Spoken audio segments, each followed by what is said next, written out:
Hello guys and welcome back to the 11th video of our playlist on graph, and today we will be solving the same problem, and that is the cycle detection in an undirected graph but with the DFS approach. So in our last video we have solved the same problem but we have solved using the BFS approach, and in this video we will see how using the same concept that we have learned in our previous video we will be solving it with the DFS approach. So without wasting much time, let's get started. But before that, it is highly recommended to understand this video you have to know two concepts. One is the DFS concept that I have taught you in my lecture 5 of my video playlist, where I have taught in detail that how the DFS algorithm works and how you have to draw the recursive tree for the DFS algorithm. And the second concept that you need is the concept of solving this problem that we have discussed in our last video. So with the assumption that you have watched both of the video on my playlist, let's get started. So the main concept by which we have solved the problem in our last video was pretty simple.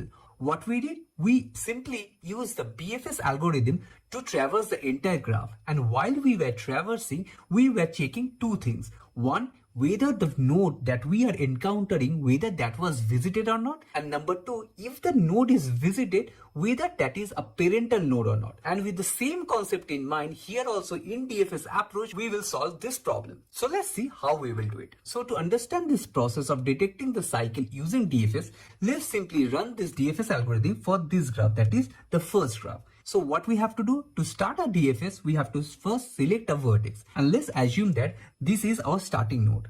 And what we will do, first we will check that what are the neighboring nodes for this current node. And here you can see the neighboring node is node 1. So what we'll do, we will simply mark this thing as visited and we will move to the next node, that is node 1. And here, after going to the node 1, again we will check what are the neighboring nodes. So here in this case, you will see that the neighboring nodes for the node 1 is 0, 2 and 3. And the way we travel in the DFS algorithm is depth wise. Means first we will go to the 0th node, and here we will check that whether the 0th node is visited or not. And here in this case, you can see the 0th node is visited over here. So we will simply skip it. But here, to solve this problem, what we will additionally check, we will check that whether this node which is marked as visited, whether that is the parental node or not. So here in this case, for the node 1, here you can see node 0 was the parental node of node 1. So we can skip it. Now what we'll do, we'll move to the next neighboring node of node 1, that is node 2. And here you can see the node 2 is not visited. So what we'll do, we'll simply go to the node 2 and we will mark it as visited. So we are done visiting the node 2.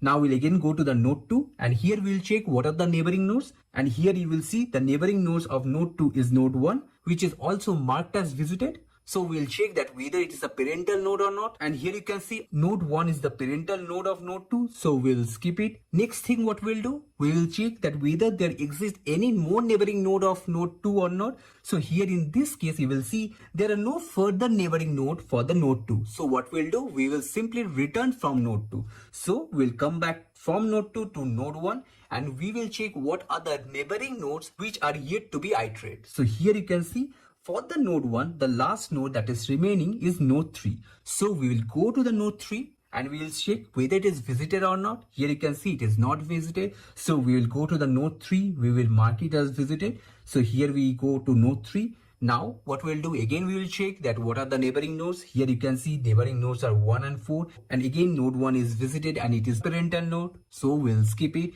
We'll go to the node 4. So here node 4 is not visited. We'll go to the node 4 and we'll mark it as visited. Again from node 4 we'll check what are the neighboring nodes.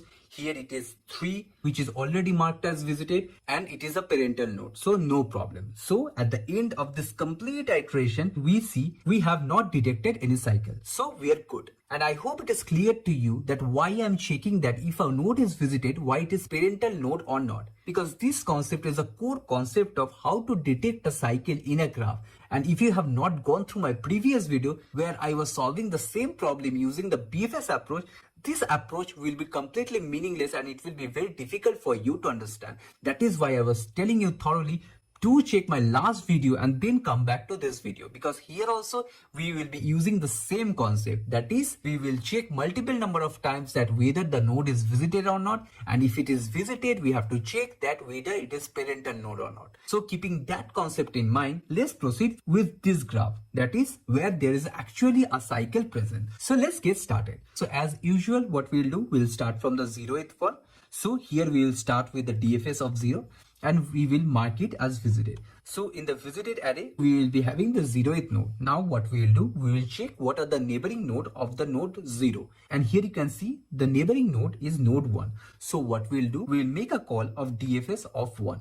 Since 1 is not marked as visited, so we'll go to the node 1. So here we are and we will mark it as visited. Now in the next step, what we are doing, we are checking that what are the neighboring nodes of node 1. So here the neighboring node of node 1 is 0, 2 and 3. And here if you look carefully, node 0 is already marked as visited. And here you can see node 0 is the parental node of node 1, which means that it is coming from this path only. So we will skip this step. Now we'll go to the next node, that is the node 2. And here you can see node 2 is not marked as visited. So we'll go to the next node, that is DFS of 2, and we will mark it as visited. So we are now at node 2. Now from node 2, we'll again check what are the neighboring nodes. And here you can see the neighboring nodes of node 2 is 1 and 3. So again what we'll do, we'll check whether the node 1 is visited or not. So here you can check the node 1 is already marked as visited, and here also you can see the node 1 is the parental node of node 2 because it is coming from this path only. So this is the parental node, it's not a cycle, so we can skip it. Now we'll go to the next neighboring node, and that is the node 3. And we will check whether node 3 is visited or not. So here node 3 is not visited. So we will make a call as DFS of node 3 and we will mark it as visited. So we are done over here. So we'll go to the node 3 from here. Now comes the important step. Again, we will check what are the neighboring nodes for the node 3. And here you can see the neighboring node is 1, 2 and 4. So as per the rules of the DFS, what we'll do, we'll first check whether the node 1 is visited or not. And here you can check that node 1 is already marked as visited. Now as the algorithm of the cycle detection tell, what we will do in the next step, we will check whether it is a parental node or not. And here in this case, you will see that 1, though it is marked as visited, but it is not the parental node of node 3. So node 3 is not coming from node 1, which clearly tells that we have already gone through this path. And during the DFS traversal, how we can go through the same path? If and only if there is a cycle present in the graph. So here if you look carefully, we have started our traversal from the node 0. And from node 0, we have traveled to node 1. From node 1, we have traveled to node 2. From node 2, we have traveled to node 3. Now, while I was iterating over the node 3's neighboring node, I have seen that node 1 was a neighboring node and this is already marked as visited. But this node 1 is not the parental node. Means if I go through this edge, I will encounter the same node which I have already faced while traversing using this path. Means there is a cycle present over here.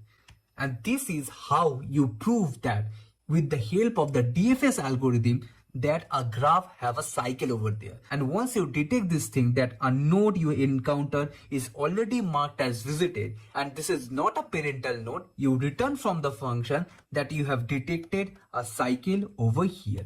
So hence we have proved this graph have a cycle. So here you can see it is exactly using the same concept that we have used in our last video. So the core algorithm what we are using over here, we are simply running a BFS or a DFS algorithm on a graph. And here we are checking that whether the node that we are encountering, whether that is visited or not.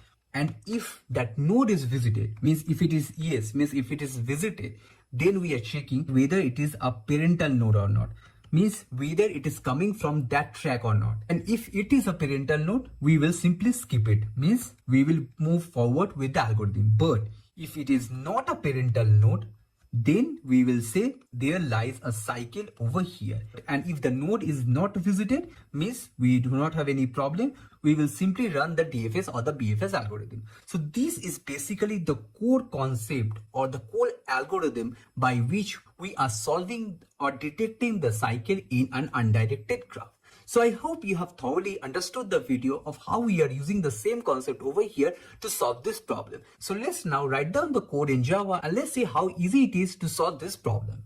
So just like the last video, we will here also do the same thing. What we'll do, we'll first create the graph object and then we will write the DFS algorithm to detect the cycle. So let's first construct the graph object, and for that what we will do, we will write down the same boilerplate that we are using for the last 10 videos. So let me paste it over here. So this is your graph class. Next, let me create the graph object over here. So here you can see we are creating a graph object, and here you can see we are constructing the same graph that we have seen right now. And here also, just like the last video, we will do the same thing. That is, we will create a function called as detect cycle DFS where we will write the main algorithm. So let me first write down the entire algorithm because it is pretty much the same thing just like the last video. So once I have written down the entire algorithm, then we will go into the line by line analysis and we will see how the things are working over here. So let me first paste the code over here. So this is the entire code that you need to solve this problem. So let's understand this thing line by line. So from here, from the main block, we are calling the function called as detect cycle DFS.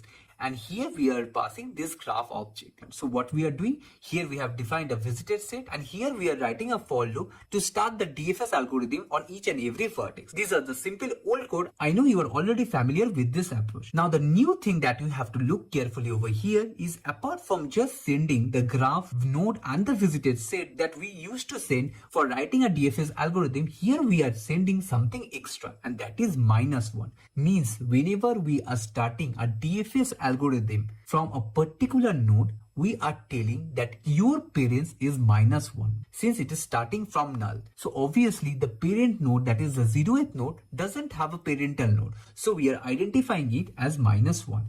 And we are starting our iteration, that is the DFS algorithm, from node 0. And here if you see, this is the main algorithm, that is the DFS traversal with a simple modification that we have already learned in our last video. So let's see what we are doing. So the first thing that we do for a normal DFS traversal is, once we go into the function, we first mark it as visited. So here also we are marking the node as visited. And once we marked it as visited, we have to check that what are its neighboring node.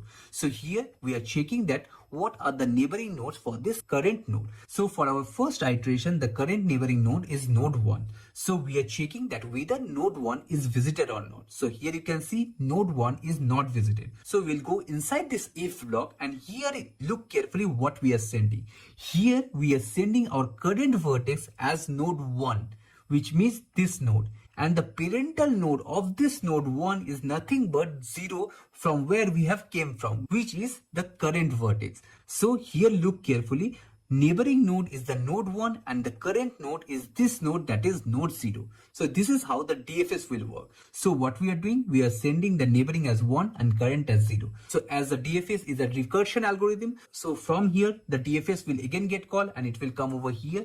And right now the current vertex is node 1 and the parent is node 0. So we'll again mark node 1 as visited, and we will check what are the neighboring nodes of node 1. And the neighboring nodes of node 1 is 0, 2 and 3. Now we will check that whether the 0 is visited or not. Now if you look carefully, the 0 is already visited. Let me write it over here.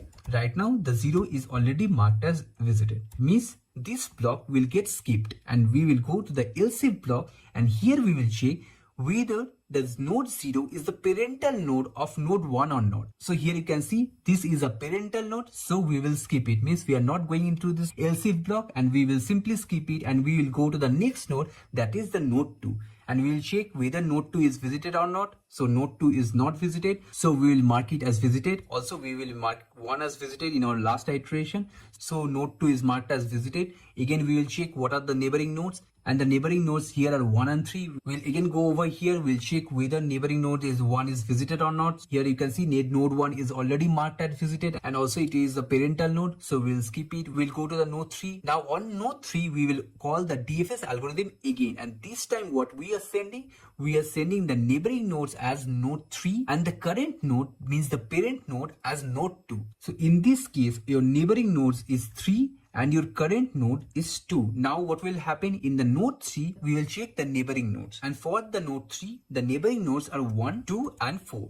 And we will check whether node 1 is visited or not. And here you can see the node 1 is already marked as visited. And this time we will check whether this neighboring node is the parental node or not. But here you can see the neighboring node is 1, but the parental node is 2. Means this condition satisfies, and we will return a true from here, and we will conclude that there exists a cycle, and thus our recursion ends over here. We will go back to the previous iteration, and from there we will simply return a true also, and thus we will go back to the calling function, which is nothing but this, and thus we tell that we have detected a cycle in this graph. So let me run this code over here and let's see whether everything is working fine or not. Hopefully I have not done any typos.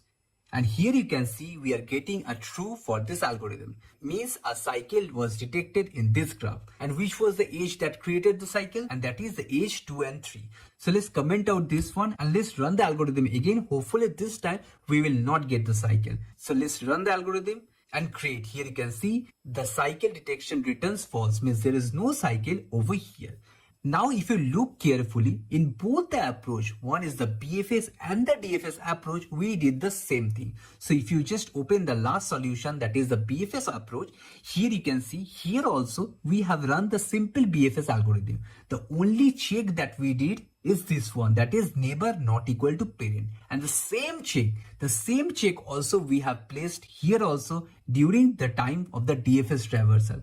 Rest everything remains the same. This is the simple DFS algorithm, and here this is the simple BFS algorithm. I hope this is clear that how we are detecting a cycle in an undirected graph with the help of the BFS and the DFS algorithm. So I hope you have thoroughly understood this video and you have found this video useful. And if you have found this video useful, do like, share and subscribe to my channel, and do not forget to hit the bell icon so that you never miss a notification from my side and you're always ready for your next interview. Now in our next video, what we will do, we will see the cycle detection for a directed graph, and we will see that is also quite simple, but there the algorithm will be much easier because it is a directed graph. So let's see how in the next video we will find out the cycle detection in the directed graph. So I'll see you on our next video. Thank you.